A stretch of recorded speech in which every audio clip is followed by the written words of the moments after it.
Welcome to this very special edition of the KAJ Masterclass Live, the show which ensures that you profit from your time spent here with experts, either through their industry insights, information, or simply learning from them. And today we have Michael Morgan, author and motivational speaker, who has over 15 years of experience across companies such as Amazon, Walmart, JP Morgan Chase, and Chevron. Welcome to the show, Michael. Thank you. It's an honor to be here. I appreciate you allowing me to be on this great podcast. I love your show. You are welcome to the show. You are welcome to India in this online form, Michael. And I'm sure not just in India, but a lot of people across the globe will benefit from what we are going to talk right now. We'll be talking about the power of networking for career success. But before we come to that part of, let's understand your success journey, so that the audience knows who they are actually listening to. So tell us a bit about your journey, Michael. Yes. So I've had quite an extensive journey. I went to Penn State University as an undergrad. From there, I started working with JP Morgan Chase. Went back to school and obtained my MBA from Carnegie Mellon University. And then from there, I was able to transition from Chevron to Amazon to Walmart. And now I'm currently working with Netscope. So I've transitioned from financial services industry to oil and gas to tech to retail, and now I'm in cybersecurity. I've lived in 6 different states across the U.S. For different work opportunities as well as educational opportunities. So I have a vast amount of experience and knowledge, and I'd love to share it with your viewers. Absolutely. Absolutely. Thank you for that. So now let's come to the power of networking for career success. In today's time, Michael, what is this networking all about? Some people say it's about relationship building, some people say networking for work. How should we look at networking in today's time, especially for career success? Yes, absolutely. So it's all about building relationships. So not only should you build relationships within your own company, but you should build it externally as well. So within your company, when you build relationships, this helps you get your job done. A lot of times you're assigned work, you may not know how to do it. I don't always know how to do things when I'm assigned work. But have the right people in my circle where if I have questions, I can reach out to people and either they can teach me or they can point me in the right direction. They can show me documents, they can connect me with someone. But there's a lot of times where if I didn't have the right people in my circle, I wouldn't be able to get my job done. And that's the most important thing when you're in your career and when you're at a company. You have to be able to get your job done. You have to perform it at a high level. And then at a certain point in time, when you're ready for career progression, you need to network up. Senior leaders need to know who you are. A lot of people have the conception where as long as I do good work and I work hard, that I will get promoted. But at the end of the day, there's maybe a group of 10 to 20 senior leaders that will sit in a room and they will evaluate all the people in their organization, determine what their rankings are for the year, determine who gets promoted, who doesn't get promoted. And even if you do good work, if the senior leaders in the room don't know who you are and what you're working on and what value you add, you will not move up within the company. So you have to consider networking a part of your job. It's going to help you learn. It's going to help you be more efficient, be better at your job. It'll help you develop. It'll help you get to that next level. So it's very critical aspect. Absolutely, absolutely, Michael. Now, let's understand much more about networking from you. One is the uh, networking internally within the organization, and then the other is the networking outside the organization. When in today's time nowadays, if we are talking about networking outside the organization, we are mostly talking about LinkedIn and mostly online. So that is one part. Second part is within the organization. How do I uh, do things so that others, the leaders who know me, but I should not also look like I am blowing my own trumpet, and somebody who looks like a wannabe. So how do you balance the internal networking part so that it comes out natural? Because others will also be there who are blowing their own trumpets. I have to compete with them. How does it work? Are there any tips and tricks for this? And also for outside networking, how do I know who to network with? Is it the placement agencies? Is it about some HR managers? How does this work, especially for my career growth? Yes. So I'd say two things. When I'm networking internally, I know it can come off awkward when you're doing your personal branding and you're basically showcasing what you can do. When I meet with senior leaders, it's a balanced discussion. So part of my discussion with them, if I meet with them for 30 minutes, I meet with them for an hour, part of my discussion is discussing what projects I'm working on, the value, the impact of those projects, how long I've been with the company, the the value I've added to the organization, the things I've done above and beyond my scope. So a part of my conversation with senior leaders is making sure they're aware of what I'm bringing to the table. The other part of the conversation is me learning, me asking questions, asking them about their career journey. How did they get to where they are? What advice, tips do they have for me to be successful in my job? So it's not just a meeting where I'm just talking about myself the entire time. It's also a meeting where I'm asking, how can I close the gap? How can I get to the next level? What advice can you give me? So it's a combination of the two. Nobody is perfect.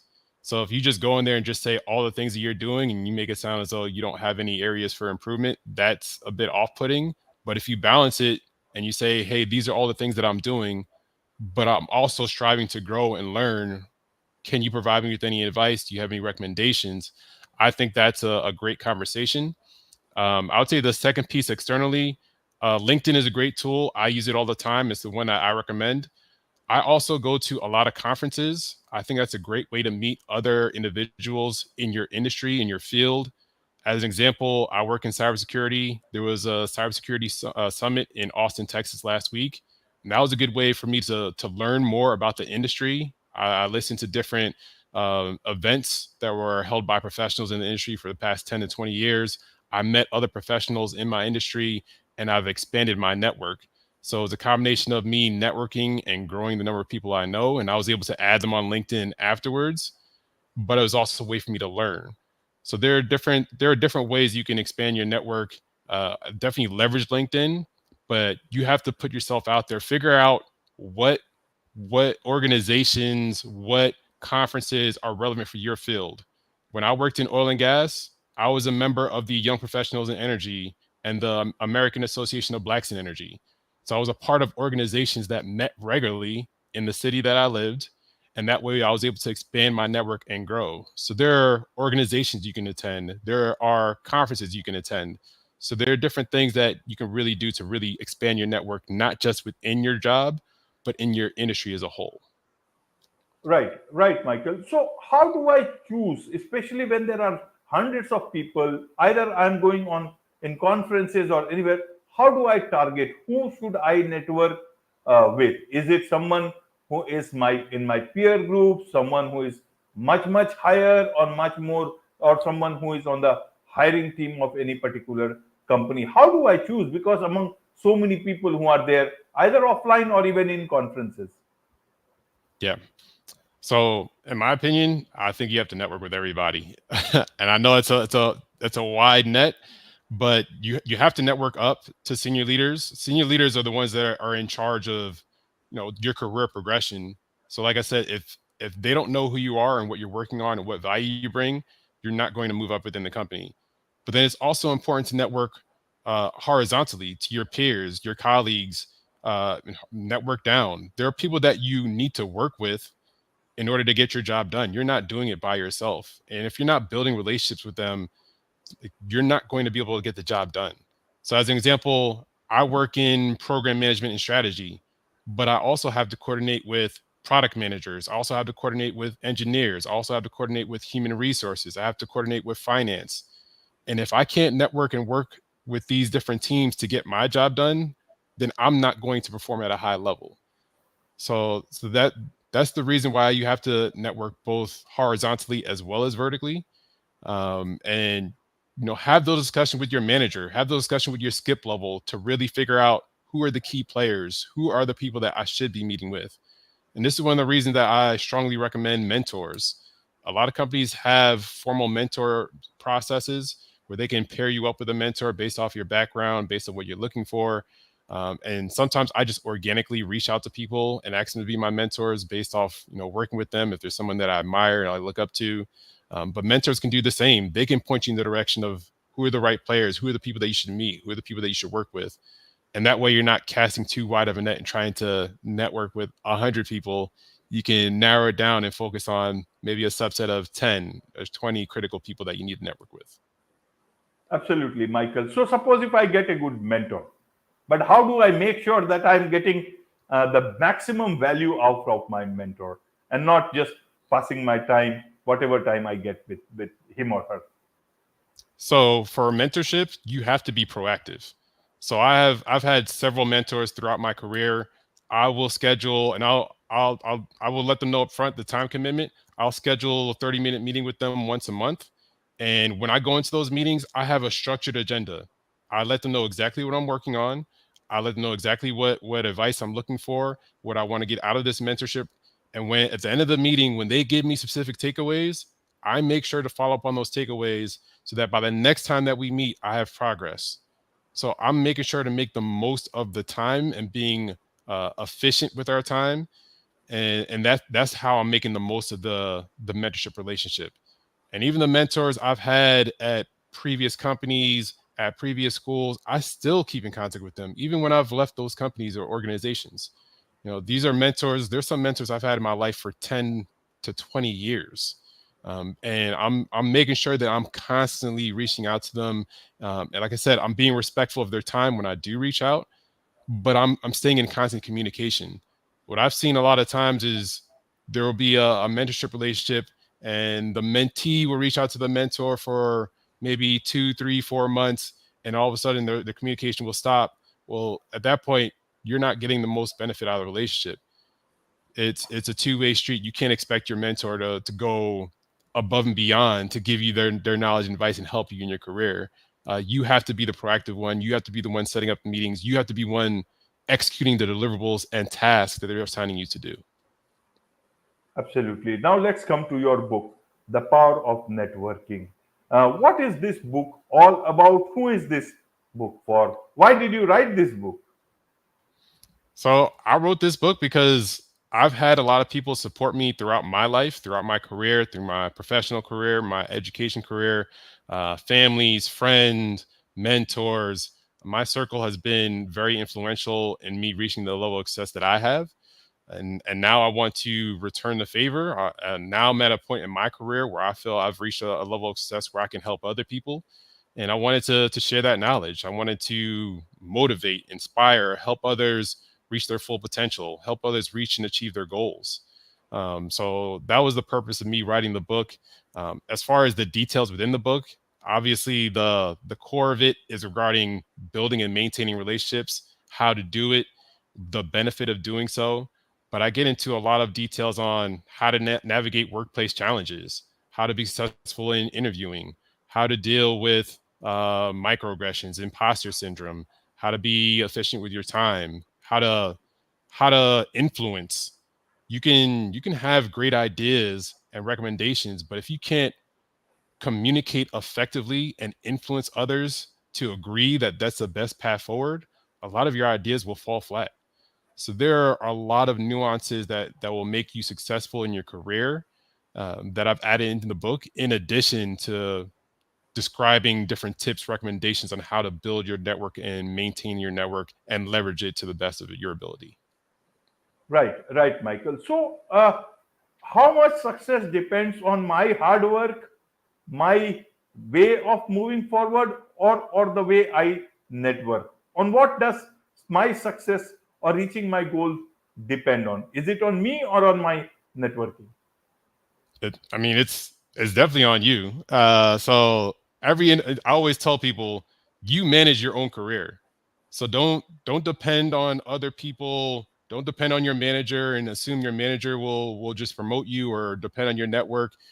But I mean, you leverage your network to make sure that you can learn as much as possible. You can grow, you can develop, you can achieve the goals that you want. Uh, but at the end of the day, it's on each individual to manage their own career. So I think there's a balance between the two. But at the end of the day, it's on each individual. You have to take the responsibility. Absolutely, absolutely. Now, in terms of these are the times of artificial intelligence. A lot of people who are, in the good places might be struggling with also finding new places because of the layoffs or impending, difficulties in finding job. I just yesterday or today I read about how even computer uh, science graduates, they are facing difficulties in, the hiring is not as high as it used to be because of the artificial intelligence coming in. How should one plan their career, especially in today's time, especially people who are into sectors which can be impacted through, artificial intelligence? How do they network enough to build a future for themselves? Yeah, definitely. So I completely agree. Artificial intelligence is the future, but artificial intelligence is only as good as its inputs. So I always encourage people. I have a operations background. I have a Lean Sigma background. I'm all about process improvements, efficiencies, saving time, saving money. You have to embrace AI. And as much as AI like the future, we still need people that know how to use AI. And if we don't have the right people that can guide artificial intelligence and provide it with the right inputs that can provide the results that we're looking for, then AI isn't going to be anything. So, I still believe that there like people can learn more about AI and leverage that to help get their foot in the door within different companies. That's one of the things that I talk about uh, within my current company. We're trying to figure out, rather than creating documentation and having people search multiple pages and try to figure out, okay, how do I submit a ticket or how do I do this process? We want to leverage AI where someone can just ask a question to AI and it will just give the answer, and it takes that search away. And we're trying to make things more efficient. Our goal isn't to take away people's jobs. Our goal is to make things more efficient so people are using their time more appropriately. So, as an individual that's trying to get their foot in the door, different companies, different organizations, if I can show that I have a strong understanding of AI, I've leveraged AI and I've used it to drive process improvements, that's a way for me to get my foot in the door. Where I shouldn't be concerned about AI taking over my job. I should be concerned that I have the knowledge and background to leverage AI to make your organization better. Right, right, Michael. Now, a lot of jobs are nowadays remote, hybrid, or fully remote. And when you are looking at those jobs, uh, you don't know anyone in those organizations. How do you prepare yourself or network in a way that you are able to, get through first those jobs, and also even if you get the job, you are able to network within the organization, even if you are working on a remote basis in some other part of the world, because that will be of key to success. How does that work? I'm actually glad you asked this. So I'm in a fully remote job. So this is what I deal with all the time.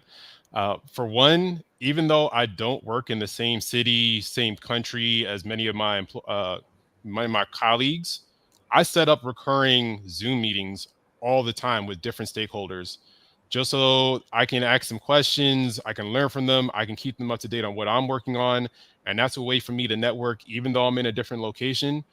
I'm constantly meeting with people virtually. Secondly, I make an effort to go to our headquarters as often as possible. I don't have to go to the headquarters, but I still believe there's nothing replaces that face-to-face interaction. So if I'm planning a trip, I will reach out to people that I know that are in that location. I live in Austin, Texas. My headquarters are in Santa Clara, California. I'll reach out to people that are in the Bay Area. I'll make sure to set up as many meetings as possible, lunches, dinners. So I'm getting that face-to-face interaction. I'm building those relationships.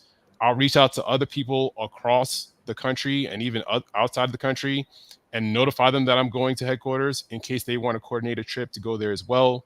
So I think it's important to have that face-to-face interaction, even even though we're all in fully remote roles. And then I would say third, I live in Austin.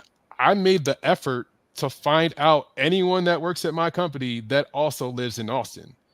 And I set up different events within the city to meet with other people in my company. So everyone in my company doesn't live in this city, but I took the effort to look up with locations of different employees and reach out to them and set up events within this city so that we can meet each other. And these aren't always company sponsored events. You know, a lot of times we each have to pay our own way for whatever we want to eat or whatever. But it's still a way for us to get to know other people within the company, even though all of our roles are fully remote. So I'd say a combination of those three really helps me personally build my network, and it's what I recommend for others to build their network as well when they're working in remote roles.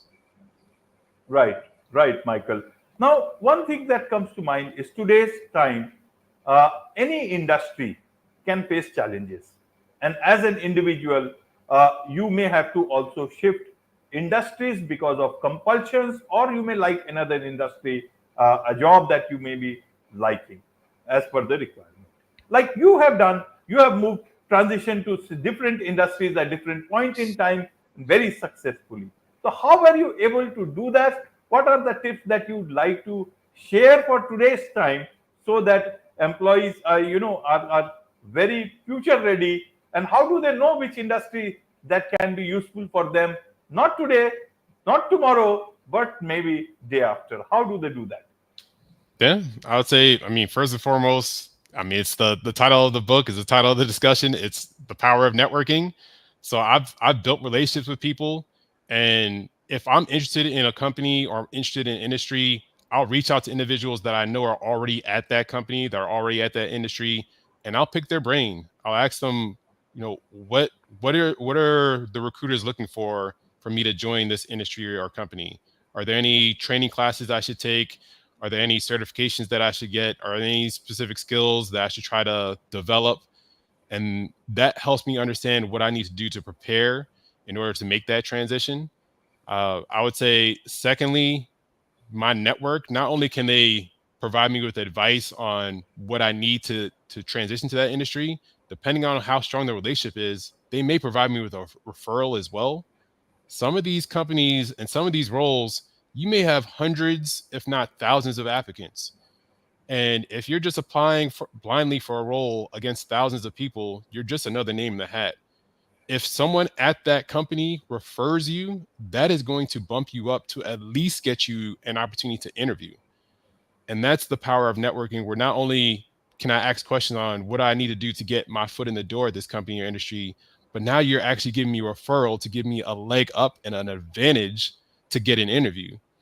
And then I would say third, even though certain industries may be looking for certain skill sets and certain certifications, at the end of the day, there's certain skills that are transferable that every company and every industry needs. You need people with leadership skills. You need people with analytical skills. You need people with communication skills. So as long as you have certain core skills that everybody doesn't have and you can't always teach, you can leverage that and you can take those skills anywhere you want to go, to any industry. Problem solving skills, these are all critical skill sets that can be transferred anywhere that you want to go. So there may be some like niches where you have to understand the cybersecurity industry, you have to understand the retail industry, you have to understand the technology industry. But if you have a certain core skill set, that could be transferred anywhere, regardless of the industry or company. Wonderful, wonderful. There is much to learn from you about all these things, Michael, and I'm sure a lot of people would like to connect with you, like to learn from you, like to learn from your book. So, what is the best way for them to do so? Oh yeah, sure. So my book, The Power of Networking, is available on Amazon. So you can purchase the paperback and you can purchase the ebook. I'm also on LinkedIn. As I said, my name is Michael Morgan. I'm on Instagram. Instagram is michael.v.morgan. So feel free to reach out to me, connect with me. I also have my own website. My website is michaelvmorgan.com. So I'm available for speaking engagements as well. So I'm hoping to hear from all of you. I'm excited to get feedback on the book. I hope this book motivates and inspires you to reach your full potential and obtain your goals. and I'm excited to see where things go. I'm hopeful for the future for everybody. Wonderful. With this, it's a wrap on this very special edition of the KJ Masterclass Live. Thank you so much indeed for joining us.